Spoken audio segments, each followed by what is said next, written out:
UAE pinalawak ang proteksyon laban sa hindi bayad na overtime at trabaho tuwing holiday. Pinalawak ng United Arab Emirates ang pagpapatupad ng mga batas sa paggawa upang maprotektahan ang mga manggagawa laban sa hindi bayad na overtime at trabaho tuwing opisyal na holiday. Batay sa Federal Decree Law No. 33 of 2021, nakilala rin bilang UAE Labor Law at ipinatupad noong Pebrero 2 taong 2022, may karapatan ng mga empleyado sa primadong sektor na bayaran ng tama para sa anumang trabahong lampas sa itinakdang oras o kapag nagtatrabaho sa opisyal na pista opisyal.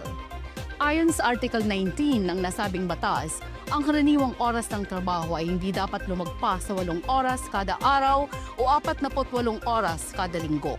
Ang anumang oras ng trabaho na lampas dito ay itinuturing na overtime at dapat bayaran ng hindi bababa sa 125% ng karaniwang sahod kada oras. Kung ang overtime ay sa pagitan ng alas 10 ng gabi at alas 4 ng madaling araw, ito ay dapat bayaran ng hindi bababa sa 150% maliban kung ang manggagawa ay naka-shift basis. Sa ilalim ng Article 28, karapatan ng manggagawa ang magpahinga tuwing opisyal na holiday. Kung kinakailangang magtrabaho sa araw ng holiday, dapat silang bayaran ng karagdagang 50% ng arawang sahod bukod pa sa regular na sahod o bigyan ng kapalit na araw ng pahinga. Ang mga employer na lalabag sa dituntuning ito ay maaaring pagmultahin ng hanggang 100,000 dirhams at maaari ring patawan ng administratibong parusa.